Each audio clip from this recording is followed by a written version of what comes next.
నమస్తే welcome to special drive నేను పద్మ అహ్మదాబాద్ లో జరిగిన ఎయిర్ ఇండియా విమాన ప్రమాదం దేశాన్నే కాదు ప్రపంచాన్ని షాక్ గురిచేసింది టేక్ ఆఫ్ అయిన కొద్ది క్షణాల్లోనే 242 మంది ప్రాణాలు బలి తీసుకున్న ఈ ఘటన ఇప్పటికీ అందరి కళ్ళ ముందే తిరుగుతోంది కేవలం ఒకరు మాత్రమే ప్రాణాలతో బయటపడిన ఈ విషాదం విమానయాన చరిత్రలోని అత్యంత దారుణమైన సంఘటనలో ఒకటిగా నిలిచింది కానీ ఈ ప్రమాదం ఇప్పుడు మరొక కోణంలో చర్చనీయాంశమైంది మృతుల కుటుంబాలు అమెరికాలోనే బోయింగ్ సంస్థపై అలాగే విడిభాగాల తయారీదారుపైన హనీవెల్ పై భారీ దావా వేశారు విమాన డిజైన్ లో ఉన్న లోపాలే ఈ విపత్తుకు కారణమని వారు ఆరోపిస్తున్నారు ఇంధన సరఫరా నియంత్రణ వ్యవస్థలో లోపాలు ముందే తెలిసిన కంపెనీలు వాటిని సరిదిద్దకపోవడం అవసరమైన హెచ్చరికలు ఇవ్వకపోవడం మరమ్మతులు చేయకపోవడం వల్లే ఈ ప్రమాదం జరిగిందని కుటుంబాలు స్పష్టం చేస్తున్నాయి కేవలం లాభాల కోసం మానవ ప్రాణాలు నిర్లక్ష్యం చేశారని ఆరోపణలు గుప్పిస్తున్నారు దీంతో ఈ కేసు ఇప్పుడు భారత్లోనే కాదు అంతర్జాతీయ స్థాయిలో కూడా బోయింగ్ హనీవెల్ పై ఒత్తిడి పెంచే పరిస్థితి ఏర్పడింది ఇక ఈ ప్రమాదంపై కుటుంబాల దావా తీవ్ర చర్చనీయాంశంగా మారింది ఇంధన స్విచ్లు లోపభూయిష్టంగా ఉండటమే ప్రమాదానికి కారణమని బోయింగ్ హనీవెల్ బాధ్యత తప్పించుకోలేవని వారు వాదిస్తున్నారు విడిభాగాలు సరిగా లేవని ముందే తెలిసినా కంపెనీలు ఎలాంటి జాగ్రత్తలు తీసుకోలేదని అవసరమైన హెచ్చరికలు ఇవ్వలేదని పిటిషన్లో స్పష్టంగా పేర్కొన్నారు ఇక అంతేకాదు విడిభాగాలను రీప్లేస్ చేసే సరఫరాలు చేయడంలో కూడా విఫలమయ్యారని ఆరోపణలు చేస్తున్నారు ఇప్పటి వరకు ఈ ఆరోపణలపై బోయింగ్ హనీవెల్ ఎలాంటి సమాధానం ఇవ్వకపోవడం మరింత అనుమానాలకు తావిస్తోంది ఇక జూన్ 12న లండన్ వెళ్లేందుకు బయలుదేరిన air India dream liner take off అయిన కొన్ని క్షణాల్లోనే కుప్పకూలడం వల్లే ఈ విషాదం జరిగింది ఇంజన్లకు ఇంధన సరఫరా నిలిచిపోవడమే కారణమని భారత air craft accident investigation bureau ప్రాథమిక నివేదికలో చెప్పింది కానీ బోయింగ్ విమానాల్లో ఇంధన నియంత్రణ స్విచ్లు సక్రమంగానే ఉన్నాయని యుఎస్ ఫెడరల్ ఏవియేషన్ అడ్మినిస్ట్రేషన్ వాదిస్తోంది ఇక ఒకవైపు కుటుంబాల ఆరోపణలు మరోవైపు అంతర్జాతీయ ఏవియేషన్ సంస్థల వివరణ ఇలా రెండు విభిన్న అభిప్రాయాలు వెలువడడంతో ఈ కేసు మరింత క్లిష్టంగా మారింది రైట్ ఇదే అంశానికి సంబంధించి మనతో మాట్లాడడానికి జూమ్ లైవ్ లో సిద్ధంగా ఉన్నారు సీనియర్ అనలిస్ట్ కోటేశ్వర గారు నమస్తే అండి కోటేశ్వర గారు నమస్తే చెప్పండి ఇప్పుడు ఈ విమానం టేక్ ఆఫ్ అయిన కొద్ది క్షణాల్లోనే కూలిపోవడం 242 మంది చనిపోవడం దీనికి సంబంధించి కుటుంబాలు కేసు వేయడం ఇదంతా మీరు వింటూనే ఉన్నారు చూస్తూనే ఉన్నారు సో ఈ కేసును మనం ఏ విధంగా చూడొచ్చు అంటారు కుటుంబాల ఆర్తనాదాల మధ్య అంటే వారేసిన ఒక కేసును కూడా వాళ్ళు సరిగ్గా చెకింగ్ చేయకపోవడం వల్లే అధికారులు సరైన సమయంలో పాటించకపోవడం వల్ల ఇలాంటి ప్రమాదం జరిగింది మేము ప్రాణాలు కోల్పోవాల్సిన పరిస్థితి వచ్చిందని వాళ్ళు కూడా రివర్స్లో కేసు వేయడం జరిగింది సో దీన్ని ఏ విధంగా చూడొచ్చు అంటారు అహ్మదాబాద్ లో జరిగినటువంటి లండన్ వెళ్లే బోయింగ్ విమానంలో 260 మంది అంటే విమాన ప్రయాణికులు సిబ్బంది ప్లస్ ఆ విమానం కింద భవనాల మీద కూలిపోవడంతో భూమి మీద ఉన్నటువంటి వాళ్ళు మొత్తం 260 మంది మరణించారు దానికి సంబంధించినటువంటి అంటే ప్రమాదానికి కారణాలు అనేటువంటిది అంతిమ నివేదిక ఫైనల్ గా మా దర్యాప్తు పూర్తయింది ఈ కారణాలు వెల్లడయ్యాయి అనేటువంటిది ఇంతవరకు వెల్లడి కాలేదు అసంపూర్ణంగానే ఇంకా దర్యాప్తు కొనసాగుతూ ఉన్నది అందువల్ల దర్యాప్తులో చివరిగా ఏం చెప్తారు ఏమిటి అనేటువంటిది మనం ఇంకా చూడాల్సి ఉంది సిబ్బంది సక్రమంగా వ్యవహరించలేదు అనేటువంటిది ఒక వాదన కాగా లేదు ఏవైతే ఇంధన స్విచ్లు ఏవైతే ఉన్నాయో అవి కట్ ఆఫ్ అయిపోయినాయి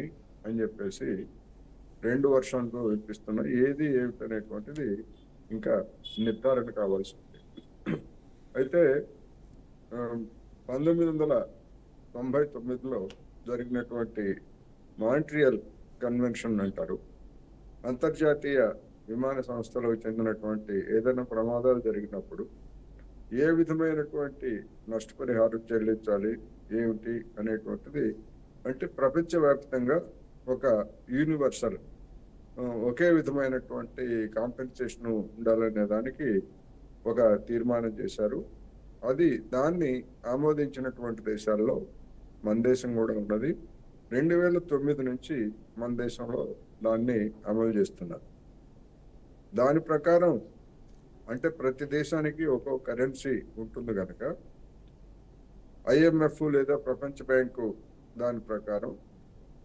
SDRs 1,51,000 SDRs ఇవ్వాలి నష్టపరిహారంగా అనేటువంటిది దానిలో అంటే 2024లో పెంచిన దాని ప్రకారం 1,50,800 ఎంతో ఎస్డిఆర్లు ఇవ్వాలి. ఆ ఎస్డిఆర్లకు వచ్చేసరికి మన రూపాయికి ఒక ఎస్డిఆర్కి ఒక విలువ ఉంటుంది, డాలర్కి ఒక విలువ ఉంటుంది. ఇట్లా వివిధ దేశాలకి సంబంధించినటువంటి కరెన్సీల విలువలను కూడా నిర్ణయించారు. దాని ప్రకారం ఒక ఎస్డిఆర్ విలువ మన రూపాయల్లో 121 రూపాయల చిల్లర ఎంతో ఉంది. అంటే దాని ప్రకారం 1,85,00,000 మరణించినటువంటి వాళ్ళకి పరిహారం ఇవ్వాలనేటువంటిది అంతర్జాతీయ నిర్ణయం ప్రకారం ఇవ్వాల్సింది. దానికి గాను ఇప్పటి వరకు మన టాటా ఎయిర్లైన్స్ సంస్థ ₹1,00,00,000 ప్రకటించింది. ఇంకా ఒక్కొక్కరికి 85 లక్షల రూపాయలు ఇవ్వాల్సినటువంటి పరిస్థితి ఉన్నది. అది ఎప్పుడు ఇస్తారు ఏమిటి అనేటువంటిది అంత బాధితులంతా కూడా కుటుంబాల వాళ్ళు ఎదురు చూస్తున్నారనేది మనకి తెలిసిందే. అయితే ఇప్పుడు వేసినటువంటి కేసులో అమెరికాలో ఈ కేసు దాఖలైంది. దాని ప్రకారం ఆ స్విచ్లు తయారు చేసినటువంటి హనీవెల్, దాన్ని తయారు చేయించినటువంటి బోయింగ్ సంస్థలు, వాటి లోపం కారణంగానే ప్రమాదం జరిగింది కనుక ఈ కంపెనీలు కూడా నష్టపరిహారం చెల్లించాలి అనేటువంటిది దాఖలైనటువంటి కేసు యొక్క స్వభావం. అందువలన అది ఏం జరుగుతుంది ఏమిటి, మరి దానికి ఆ బోయింగ్ కంపెనీ కానీ హనీవెల్ కంపెనీ కానీ ఏ విధమైనటువంటి సమాధానం ఇస్తారు ఏమిటి అనేటువంటిది చూడాల్సి. మీడియా అడిగినటువంటి ప్రశ్నలకి ఆ రెండు కంపెనీలు కూడా ఎలాంటి రెస్పాన్స్ ఇవ్వలేదు అనేటువంటిది వచ్చింది.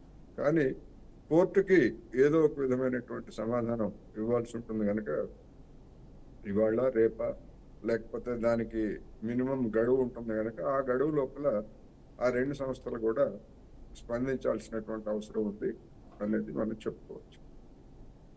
ఓకే, ఇప్పుడు కుటుంబాలు వేసిన పిటిషన్ అంటే అక్కడ లోపభూయిష్టంగా అంటే లోపాలు ఉన్నా సరే అధికారులు సరైన సమయానికి స్పందించలేదు అంటున్నారు. కానీ నిజంగా లోపాలు ఉంటే అధికారులు స్పందించకుండా ఉంటారంటారు. అంటే కుటుంబాల బాధ ఒకటే కాదనట్లేదు, కానీ అలా ఉండే అంత చెకింగ్ లేకుండా వెళ్తాయంటారా?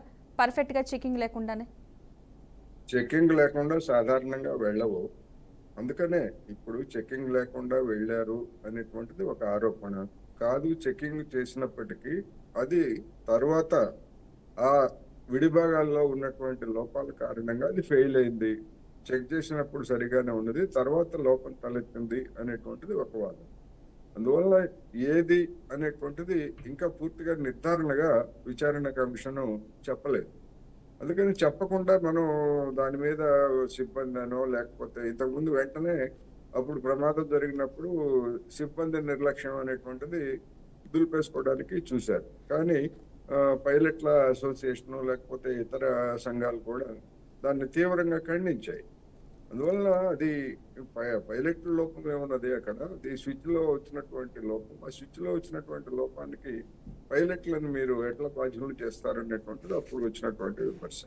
అందుకని అది ఒక అంశం అయితే అసలు ఆ స్విచ్ల్లో తయారు చేసినటువంటి కంపెనీ లోపభూయిష్టంగా తయారు చేసిందా, లేకపోయేట్లయితే మరి గతంలో ఆ స్విచ్ల మీద గురించి కానీ లేకపోతే అట్లాంటి వివాదాలు లేకపోతే ప్రమాదాలు ఏమైనా జరిగాయా, జరిగితే ఏ విధమైనటువంటి జాగ్రత్తలు తీసుకోవడానికి ఆ కంపెనీ ఇతర అంటే కొనుగోలు చేసినటువంటి బోయింగ్ విమానాలను కొనుగోలు చేసినటువంటి సంస్థలన్నింటినీ కూడా హెచ్చరించాలి.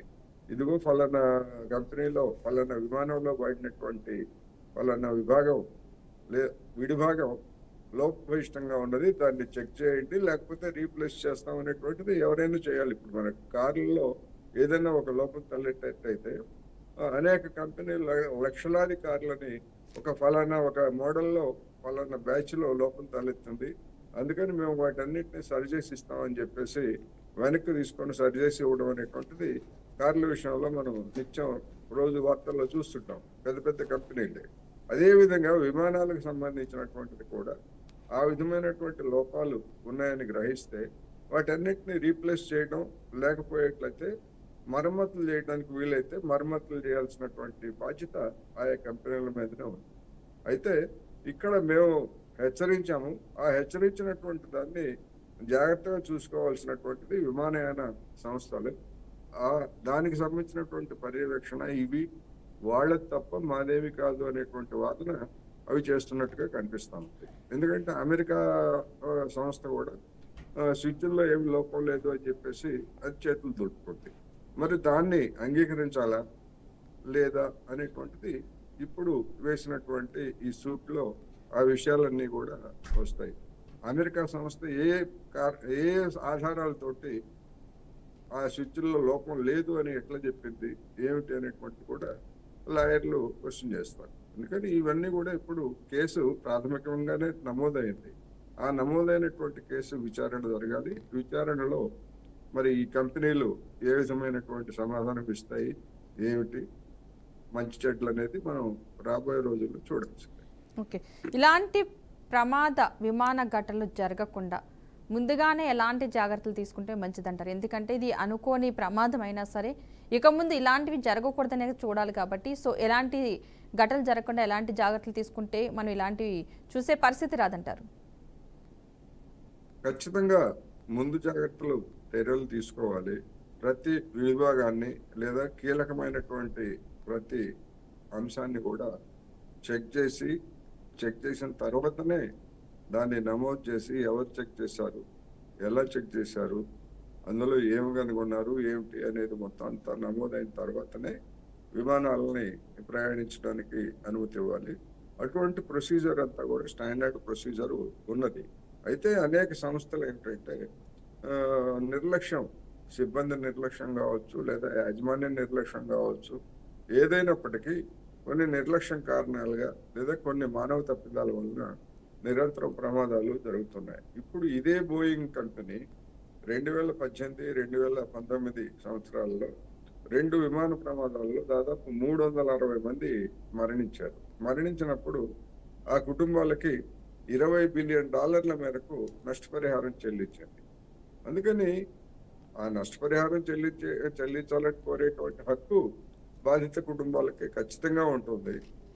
చెల్లించాల్సినటువంటి బాధ్యత కూడా వాళ్ళ మీదనే ఉంటుంది. అందుకని ఏది కారణం ఏది కాదు అనేటువంటిది విచారణలో తేలాలి. అందుకు అవసరమైనటువంటి ఆధారాలు కూడా సమర్పించాల్సి ఉంటుంది.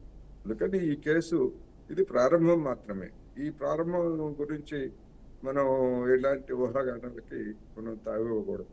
మీరు అన్నట్టుగా ముందస్తు నివారణే ఏ ప్రమాదానికైనా, అది రైలు అయినా, బస్సు అయినా, లేకపోతే విమానం అయినా, మరొకటైనా కానీ ముందస్తు నివారణే. చూస్తున్నాం మనం ఇప్పుడు రాకెట్ ప్రయోగాలు చేస్తున్నారు. రాకెట్ ప్రయోగాలు చేసేటప్పుడు మొత్తం రాకెట్ను రూపొందించినటువంటి శాస్త్రవేత్తలు, అదేవిధంగా అందరూ కూడా అది సక్రమంగా అన్ని వ్యవస్థలు సక్రమంగా పనిచేస్తున్నాయా లేదా అనేటువంటిది కౌంట్ డౌన్ పేరుతోటి వాళ్ళు అన్ని చెక్ చేస్తారు. చెక్ చేసిన తర్వాతనే రాకెట్ ప్రయోగం జరుగుతుంది. అది ఏ కారణంతో అయినా ఫెయిల్ కూడా కావచ్చు కొన్ని సందర్భాలు. ఏమైనప్పటికీ విమానాలు అనేటువంటివి విలువైనటువంటి ప్రాణాలతో కూడుకున్నటువంటి ప్రయాణికులతో ఉంటాయి కనుక మరింత జాగ్రత్తగా చూడాల్సినటువంటి అవసరం ఉంది. ఒక రాకెట్ కూలిపోయినంత మాత్రాన నష్టం ఏమి లేదు. కొంత ఆర్థికంగా ఆ సంస్థలు నష్టం, కానీ విమానాలు లేదా బస్సులు లేదా రైళ్లు ఇట్లాంటి ప్రమాదం జరిగితే అనేక కుటుంబాలు అనూహ్యమైనటువంటి ఇబ్బందులకి గురయ్యేటువంటి అవకాశం ఉంది కనుక ఇటువంటి వాటి పట్ల తగినటువంటి ముందు జాగ్రత్త చర్య తీసుకోవాలి. అందులో విఫలమైనటువంటి వాళ్ళ మీద మాత్రం కఠినమైనటువంటి చర్యలు తీసుకోవాల్సిందే. ఎందుకంటే ఒక చిన్న పొరపాటు కారణంగా, ఒక నిర్లక్ష్యం కారణంగా వందల మంది ప్రయాణికుల్ని ప్రాణాలు తీయడానికి వాళ్ళకి ఏమి రైట్ ఉంది? అందుకని ఖచ్చితంగా నివారణ చర్యలు తీసుకోవాలి. తనిఖీలు అనేటువంటివి ఎక్స్పర్ట్లను పెట్టాలి. ఏదో క్యాజువల్గా ఎవరినో హండి పెట్టేసి నువ్వు చూడరాబోయే అంటే వాడికి సగం తెలిసి సగం తెలియక చెక్ చేయటం కాదు. ఎక్స్పర్ట్లను పెడితే వాళ్ళకి ఎక్కువ డబ్బులు ఇవ్వాలి. అందుకని ఈ నిర్వహణ సంస్థలు కూడా ఏదో తూతు మంత్రంగా నామకే వస్తే కొంతమందిని పెట్టి అనుభవం లేనటువంటి వాళ్ళని కూడా పెట్టడం సరైనది కాదు. అందుకని ఇటువంటి జాగ్రత్తలన్నీ తీసుకోవాలనేది మనం ఈ సందర్భంగా చెప్పాలి. ఓకే, మీకు తెలిసినంత వరకు అంటే గతంలో ఇలాంటి ప్రమాదాలు జరిగినాయి, అంటే ఇంత పెద్ద ప్రమాదం కాదు, దీనికంటే కాస్త తక్కువైనా సరే ఇలాంటి ప్రమాదాలు జరిగినప్పుడు ఎలాంటి కేర్ తీసుకునేవారు? అంటే అవి వీటికి కాదంటారా? అవి ఒక ఎగ్జాంపుల్గా తీసుకుని వీటి విషయంలో జాగ్రత్తలు తీసుకోవడంలో విఫలమయ్యారనుకోవచ్చు అంటారా? అంటే ప్రతి ప్రమాదానికి ఒక్కొక్క కారణం దర్యాప్తులో తేల్తా ఉంది. ఇప్పుడు ఈ ప్రమాదానికి కారణం అనేటువంటిది ఇంకా దర్యాప్తులో తేలలేదు. అందుకని మొత్తం విమానాల ప్రమాదాల చరిత్రను చూసినప్పుడు కామన్ గా కొన్ని అంశాలు మనకు వస్తాయి. ఆ హిస్టరీని ప్రతి విమాన ఉదంతం ప్రమాణాన్ని చూసినప్పుడు అంటే సర్వసాధారణంగా ఎక్కడ లోపాలు జరుగుతున్నాయి అనేటువంటిది తెలుస్తుంది. ఇప్పుడు రైలు ప్రమాదాలైనా అదే, బస్సు ప్రమాదాలైనా అదే. అందుకని దానికి కారణాలు ఏమిటనేటువంటిది ఆ హిస్టరీ చూసినప్పుడు, ఆ హిస్టరీని చూసిన తర్వాత దానిలో తీసుకోవాల్సినటువంటి జాగ్రత్తలు ఏమిటి అనేటువంటిది ఆయా సంస్థలు, ఆర్గనైజేషన్స్ లేదా వాహనాలు అయితే వాహన తయారీ సంస్థలు వాళ్ళు అటువంటి జాగ్రత్తలన్నీ కూడా తీసుకోవాలి. అందుకని ఆ హిస్టరీ ఏమిటి, గతంలో జరిగినటువంటి ప్రమాదాలు అనేటువంటిది ఒకటైతే, ఒక్కొక్క ప్రమాదానికి ఇంకో ప్రమాదానికి సారూప్యత లేనప్పుడు దేనికదే గుణపాఠంగా తీసుకోవాల్సినటువంటి అవసరం ఉంటుంది. ఇప్పుడు ఢిల్లీలో బయలుదేరినటువంటి లండన్ వెళ్లాల్సినటువంటి విమానం ఢిల్లీలో బయలుదేరి అహ్మదాబాద్ వచ్చింది. మరి ఢిల్లీ నుంచి అహ్మదాబాద్ ప్రయాణించేటువంటి సమయంలో మరి ఆ లోపం తలెత్తలేదు. అదే అహ్మదాబాద్ నుంచి లేచినటువంటి వెంటనే కొన్ని నిమిషాల్లోనే మరి అది అటువంటి లోపం తలెత్తింది. అందుకని మనం ఎవరిని తప్పు పట్టాలి? ఢిల్లీలో తనిఖీ చేసినటువంటి వాళ్ళు తప్పు పట్టాలా, లేకపోతే మళ్ళీ అహ్మదాబాద్ లో ఏమి తనిఖీ చేశారు ఏమిటి అనేటువంటిది? ఎందుకని డిపెండింగ్ అపాన్ సిచ్యువేషన్ అండ్ దాన్ని బట్టి ఈ నిర్ధారణకు రావాలి. అన్నిటికీ రోడ్ల కర్ర మాదిరి ఒకే విధమైనటువంటి పరిష్కారాలని చెప్పడం కూడా సాధ్యం కాదు. ఓకే, ఇటు కుటుంబాలకే కావచ్చు, అటు సంస్థలకే కావచ్చు, సరైన న్యాయం జరగాలంటే, అంటే వారి పరంగా వారి జాగ్రత్తలు తీసుకున్నా, ఇటు కుటుంబ సభ్యులు కోల్పోయారు కాబట్టి వీళ్ళకి న్యాయం జరగాలన్నా ఏం చేయాలంటారు? సంస్థలు అనే దానికి వచ్చేసరికి ఇప్పుడు ప్రతి విమానానికి లేదా ప్రతి బస్కి లేకపోతే ప్రతి వాహనానికి కూడా ఇన్సూరెన్స్ అనేది ఉంటుంది. అందుకని సంస్థకి జరిగేటువంటి నష్టం చాలా పరిమితంగా ఉంటుంది. వాళ్ళకి కూడా నష్టాలు వస్తాయి. కాంపెన్సేషన్ అనేటువంటిది చెల్లించాల్సి వచ్చినప్పుడు అది అదనపు భారమే. అదేవిధంగా ప్రయాణికులకు కూడా కొంత బీమా ఉంటుంది, అవన్నీ ఉంటాయి. ఏమైనప్పటికీ అది సంస్థలు అనేటువంటివి లాభాల కోసం లేకపోతే సేవ కోసం ఏర్పాటు చేసినవి గనక వాటి బాధ్యత అది. కానీ కుటుంబాలకి జరిగేటువంటి నష్టం అలాంటిది కాదు. ఒక కుటుంబంలో ఒకరే వేతనాలను కానీ లేదా కుటుంబానికి జీవనాధారంగా ఉన్నప్పుడు మరి 1 కోటి రూపాయలు 2 కోట్ల రూపాయలు ఇచ్చినంత మాత్రాన ఆ కుటుంబం లేదా ఆ కుటుంబంలో సజీవులుగా ఉన్నటువంటి వాళ్ళందరూ వాళ్ళ జీవితాలని సంపూర్ణంగా చివరి వరకు గడపగలనేటువంటి గ్యారెంటీ ఏముంది? అందుకని కుటుంబాలకే ఎక్కువ బాధ. మానసికమైనటువంటి బాధతో పాటు భౌతికమైనటువంటి బాధ, సరైనటువంటి రాబడి లేకపోయినా ఇలాంటి అనేకమైనటువంటి, అంటే ప్రతి కేసుకి ప్రతి కుటుంబానికి ఒక్కొక్క ప్రత్యేకమైనటువంటి బాధ ఉంటుందనేది మనం గమనించాలి. ఏమైనప్పటికీ ప్రయాణాల సందర్భంగా జరిగేటువంటి ప్రమాదాలకి కాంపెన్సేషన్ ఇవ్వడం లేదా సానుభూతులు ప్రకటించడం తప్ప అంతకు మించి చేయగలిగినటువంటి పరిస్థితి కూడా ఏమీ లేదు. అందువల్ల ఆ చేసే సాయం ఏదో కాస్త ఉదారంగా ఉంటే అది ఆ కుటుంబాలకి మరింత ఊరట కలిగిస్తుంది తప్ప పూర్తి కాంపెన్సేషన్ అయితే జరగడం అయితే ఉండదు. Okay, right. థ్యాంక్ యూ అండి కోటేశ్వరరావు గారు, డ్రైవ్లో పాల్గొన్నందుకు థ్యాంక్ యూ సో మచ్ అండి.